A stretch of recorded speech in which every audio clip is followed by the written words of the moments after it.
A new week begins in Major League Baseball, live right here on this Monday morning on the early line on SportsGrid. What a pleasure it is each and every day to be joined by the host of Pro Baseball Today, Donnie right side, so we can get you the most accurate handicaps and give you some of those best bets around the diamond in MLB. DRS, two very strong starts in the National League. Now two teams atop two of the three divisions in the NL. In the National League Central, the Chicago Cubs, a very successful weekend in Southern California, beating the Dodgers and winning their final two games of the set at Chavez Ravine. Now they head just a little bit more south to San Diego, where the Padres have been unbeatable this year. The Padres are a perfect 10-0 at home in San Diego. The Padres are 13-3 this season, best record in MLB, and swept and shut out the Colorado Rockies in a 3-game set this weekend as well. Tonight, DRS, in Petco Park,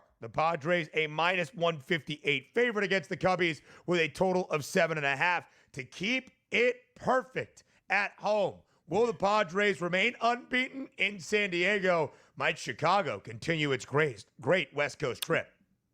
Yeah, pretty good. Both these teams coming in pretty good form here, particularly at the plate. As you had a couple days ago, you had a 16 spot there for the Chicago Cubs. Then you just see that series against the Colorado Rockies, where I guess if they scored 3 total runs, they probably would have still swept the Rockies at that point because the Rockies didn't score at all. Jameson, Taillon on the mound, 71 batters he's faced so far in this early season, a 258 ISO and a weighted on base percentage of 359. If we take a look at some of those numbers through 16.1 innings pitched, he's got an ERA ben of 6.06, an expected ERA of 5.31, so not much difference there, but he does have a lower xFIP of 4.03, so maybe getting a little bit unlucky to the batters that he's facing. If we look at that Padres lineup today, there's not a lot to love. There are high weighted on base percentages here against right-handed pitchers so far this season for Tatis, Machado, Sheets, and Bogarts. The rest of the lineup, not so good. But let's flip it over to the other side and take a look at Dylan Cease. And you might be saying right now, like, hey, you know what? This is the time to get Dylan Cease. 66 batters on the season he's faced. He actually has a low ISO and a weighted on base percentage. That is decent at 339. But taking a look at his statistics through 14 2/3 innings pitched, how about close to an 8 ERA?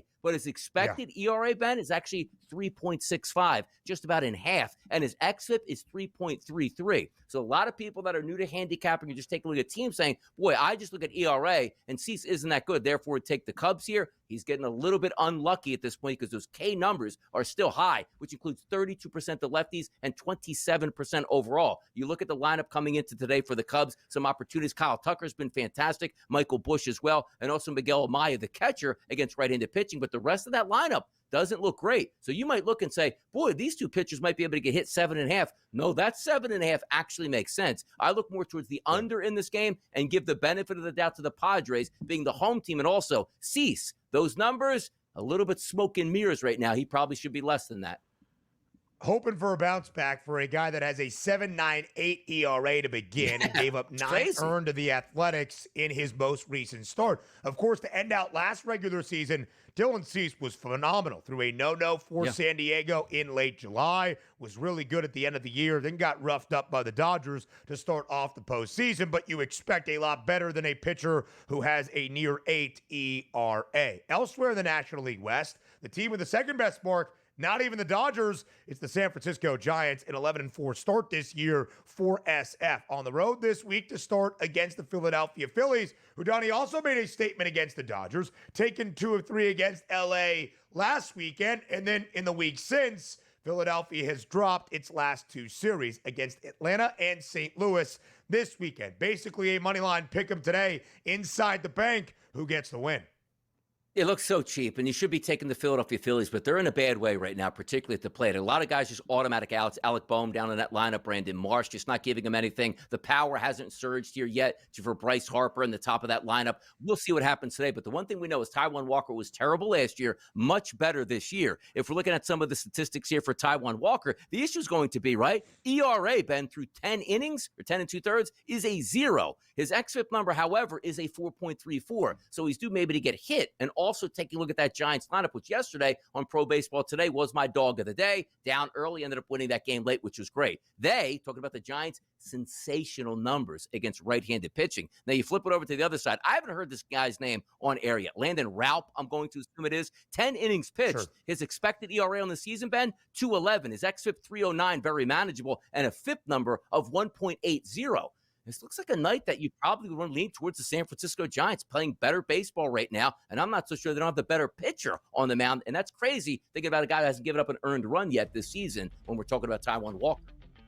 We'll continue going around all of MLB and the NBA postseason. Prop perspective, Tom Vecchio next. A really good matchup in San Diego. Really good weekend, I should say, in Southern California for the Cubs, taking 2 of 3 in LA against the Dodgers, divisional leaders in the National League Central. Chicago, 11-7. Divisional leaders in the best record in MLB, that would be the San Diego Padres, 13-3 in a perfect 10-0 at home in San Diego. As we look at the numbers today, the Padres a home favorite to make that a perfect 11-0, and they're sending out Dylan Cease to the bump. It's been a struggle so far for Cease in his opening 3 starts this year for the Padres. How do you see start number 4 going tonight against the Cubbies?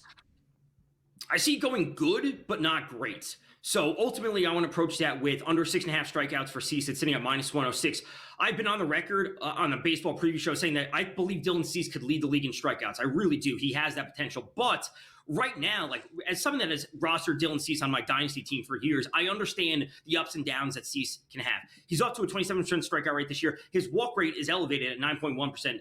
This year compared to 8.5% last year. He's getting hit around, and he has a 390 BABIP, which is batting average of balls in play. He's also allowing 11.9% barrel rate, of course, only over 3 starts. That was an 8.5% barrel rate last year. So he's struggling a little bit right now, and the Cubs are a team that can kind of give him fits. They have a 10.9% walk rate versus righties. That's the 6th best in the league. They also don't strike out. It's 20.5% versus righties, the 12th lowest. They have a 177 ISO, 8th highest, and a 125 WRC plus, the 6th best. Like the Cubs do the things that C struggles with. So he may have 5 or 6 strikeouts. He may be able to limit them in terms of the runs, but he won't be piling up the strikeouts.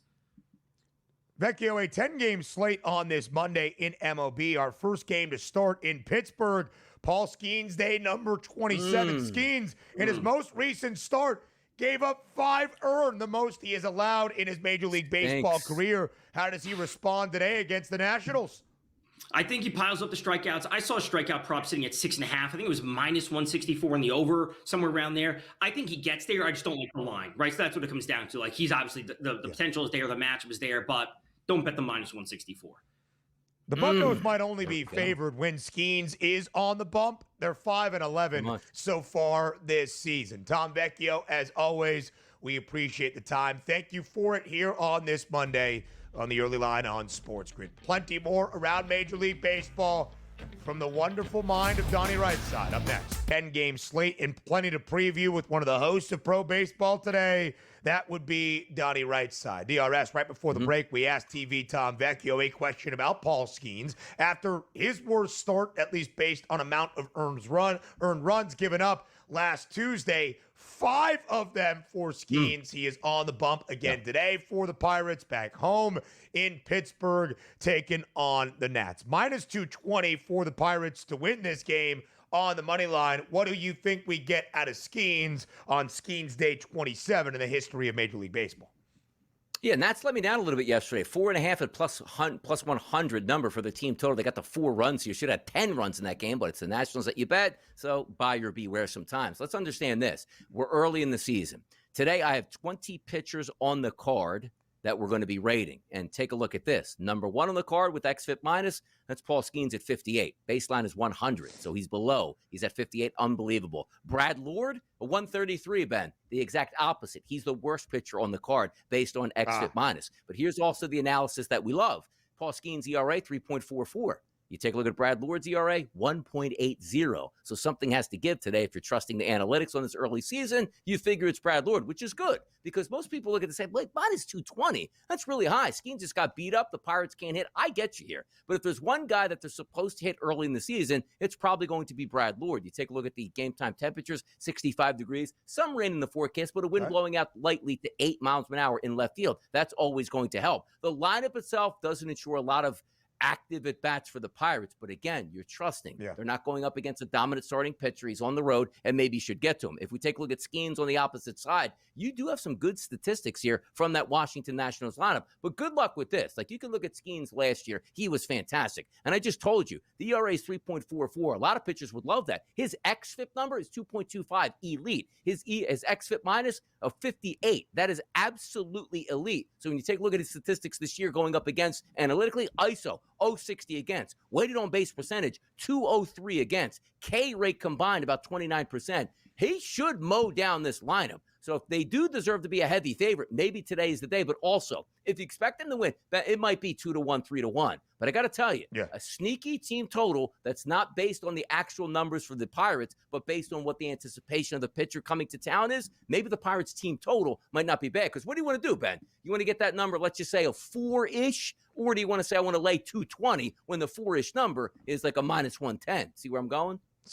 Yeah, I do. 6.5 the K prop for Skenes in all 3 starts this year. At least 6 strikeouts. If you want to bet the over, you got to pay for it. It's minus 146. Playoff rematch between the Royals and the Yankees today up in the Bronx. Cookie Carrasco gets the start for the Pinstripes. On the other side, Seth Lugo for KC. Total 9.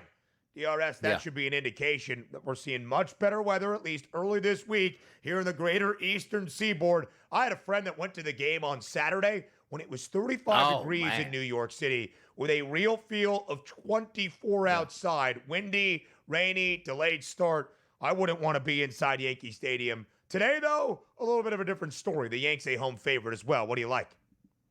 Yeah, you're looking at this, too, with Carrasco right in the hairs. The xFIP minus number is 106, which isn't bad, Ben. But look at that ERA, 7.71. His ERA minus number is a 198. Again, the baseline is 100. So buyer beware, and that's why the Yankees are so cheap today going up against it. The one thing we do always like, though, is that Yankees lineup. They can really hit. Outside of, let's just say, Oswaldo Cabrera at this point and Paul Goldschmidt against righties. And also, in fact, Cody Bellinger has not hit righties all that well. Everybody else is producing. I love Ben Rice in that leadoff spot here, followed by Aaron Judge to knock him in. You got Volpe has had some good at-bats. Austin Wells and Jason Dominguez, the young player, looking to have a pretty good season here, also in the mix. Seth Lugo is one of those crafty pitchers. I think he pitched over his head last year with the Royals last year. 880 batters he faced, Ben. A 124 ISO and a weighted on base percentage of 281.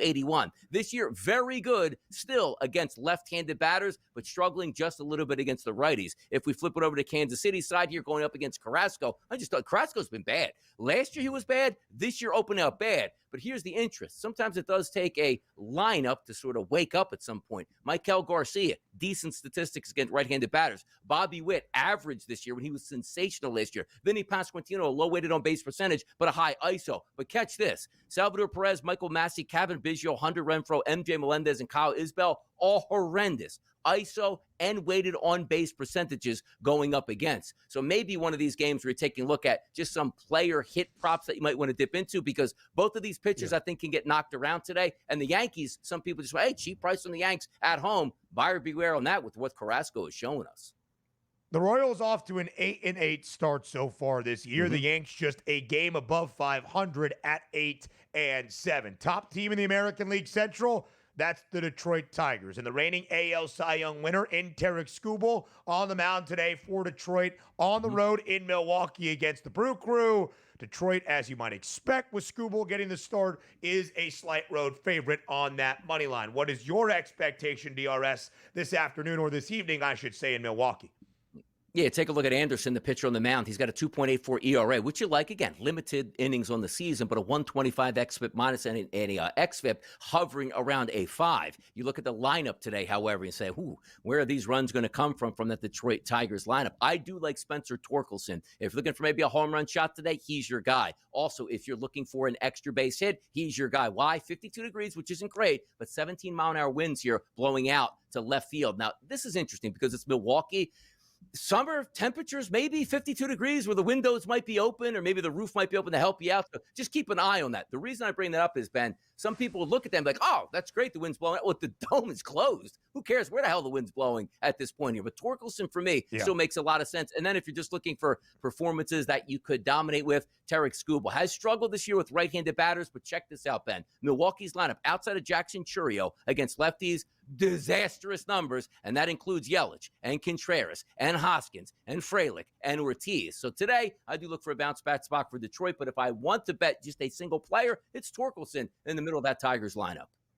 Come on, Spence, deliver. A couple of good pitching matchups on the card. Framber Valdez for the Astros on the road in St. Louis. The Cards will send out Sonny Gray. The Dodgers are a minus 335 favorite at home against the Rockies. A good team to bounce back for after dropping their last 3 series after the 8-0 start.